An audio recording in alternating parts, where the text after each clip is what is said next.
दिल्ली दंगा का आरोपी शरजील इमाम, उमर खालिद समेत 7 आरोपियों को दिल्ली हाईकोर्ट से एक बड़ा झटका लगा है। जिस तरह से इस मामले में उन आरोपियों के द्वारा दिल्ली हाईकोर्ट में एक जमानत याचिका दायर की गई थी और उनकी तरफ से वकील ये लगातार कोर्ट के सामने दलील दे रहे थे कि पिछले कई सालों से वो जेल में हैं, लिहाजा उन्हें अब बाहर निकाला जाए, उन्हें जमानत दी जाए। लेकिन इस मामले पर पिछले सुनवाई के दौरान में इस मामले की सुनवाई पूरी होने के बाद जो फैसला है उसको रिजर्व रख लिया गया और आज जिस तरह से बकायदा इस मामले में 2 जजों की जो बेंच है दिल्ली हाईकोर्ट में, उनके द्वारा ये फैसला सुनाते हुए उन तमाम आरोपियों की जमानत याचिका को खारिज कर दी। और जिस तरह से देखा जाए, शरजील इमाम की बात करें, उमर खालिद की बात करें, उसके खिलाफ लगे हुए आरोप की बात करें, वो आरोप बेहद गंभीर है। जिस तरह से साल 2020 में फरवरी के महीने में जिस तरह से एक सोची समझी साजिश के तहत दिल्ली में एक दंगा कराने की एक जो तैयारी की गई थी और जिस तरह से दिल्ली में उस वक्त में जो दंगा हुआ, उस वक्त में तकरीबन 50 से ज्यादा लोगों की मौत हुई, दर्जनों घायल हुए। और हालांकि ये जो 50 का आंकड़ा है, ये औपचारिक तौर पे कोर्ट के सामने बताया गया था कि 50 से ज्यादा लोगों की मौत इस मामले में हुई थी, लेकिन ऐसा माना जाता है, आम लोग ऐसा कहते हैं कि इसमें कई लोग मारे गए और एक सोची समझी साजिश के तहत एक तारीख का निर्धारण किया गया कि कहाँ पे दंगा करना है, कैसे करना है, तो इसके बारे में कोर्ट के सामने भी रखा गया। हालांकि इस मामले में शुरुआती जो इस मामले की जो सुनवाई हो रही थी वो लोअर कोर्ट में हो रही थी, बाद में ये मामला हाईकोर्ट पहुंचा। हालांकि हाईकोर्ट से पहले सुप्रीम कोर्ट भी पहुंचे कुछ आरोपी और वहां पर दायर करने के बाद जिस तरह से वहां जमानत याचिका से संबंधित मामला वहां पर याचिका वहां पर दायर किया गया, लेकिन कोर्ट ने कहा कि आप पहले हाईकोर्ट जाइए, हाईकोर्ट में अपनी बातों को रखिए, हाईकोर्ट इस मामले पर क्या निर्णय लेता है उसके बाद आप आइए। तो इस मामले में सुप्रीम कोर्ट में पहले सुनवाई हुई थी, लेकिन अब जब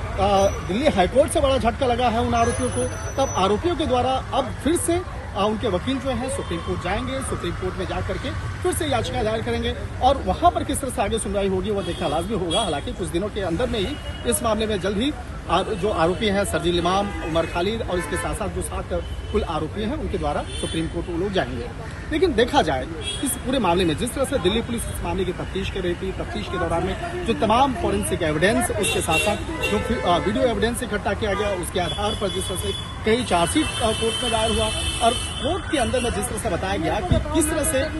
जो इस दंगे की जो साजिश है उस वक्त में रची गई कि जब अमेरिकी प्रेसिडेंट भारत में आए थे और उस तारीख को ही ध्यान में रखते हुए सीए के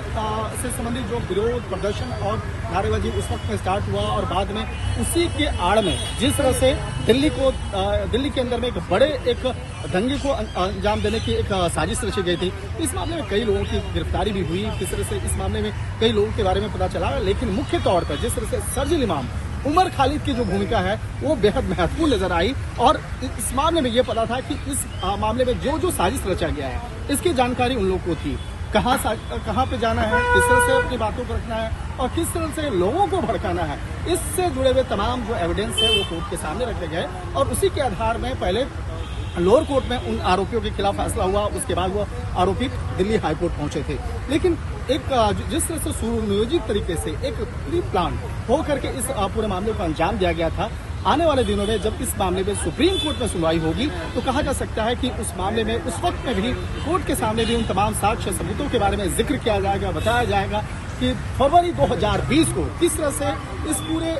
मामले के बारे में किस तरह से साजिश को अंजाम देने के लिए एक कई लोगों की भूमिका निकल के आई थी और दिल्ली पुलिस की जो इन्वेस्टिगेशन है किस तरह से इस मामले में तमाम जो आरोपियों का जो बयान है उसके बारे में भी बताया जाएगा। और कहा जा सकता है कि हालांकि दिल्ली पुलिस की तरफ से जो सॉलिसिटर जनरल हैं वो पेश हुए थे तुषार मेहता, उन्होंने कहा था कि ऐसे आरोपी जो देश के खिलाफ ऐसी सोची समझी साजिश को रचते हैं और देश के अंदर में जिस तरह से एक बड़े पैमाने पे देश के बाद इसलिए इस लहजे में किया जा रहा है क्योंकि जिस तरह से वहां पर एक अंतर्राष्ट्रीय स्तर का एक कार्यक्रम राजधानी दिल्ली में होना था और ठीक उसी वक्त को ध्यान में रखते हुए जिस तरह से एक विरोध प्रदर्शन की तारीख मुकर्रर की गई, तो यहाँ पर अंतर्राष्ट्रीय स्तर पे भारत की छवि को खराब करने की एक सोची समझी साजिश रची गई और इसके पीछे वो कौन कौन से लोग थे, तो इनके बारे में तमाम जो एक तफ्तीश रिपोर्ट भी आगे खंगाली जा रही है। हालांकि आप देखना लाजमी होगा कि इस मामले में जब सुप्रीम कोर्ट में जब सुनवाई होगी तो किस तरह से उन तमाम दलीलों को कोर्ट के सामने रखा जाएगा। शंकर आनंद, न्यूज़ 18 इंडिया, दिल्ली।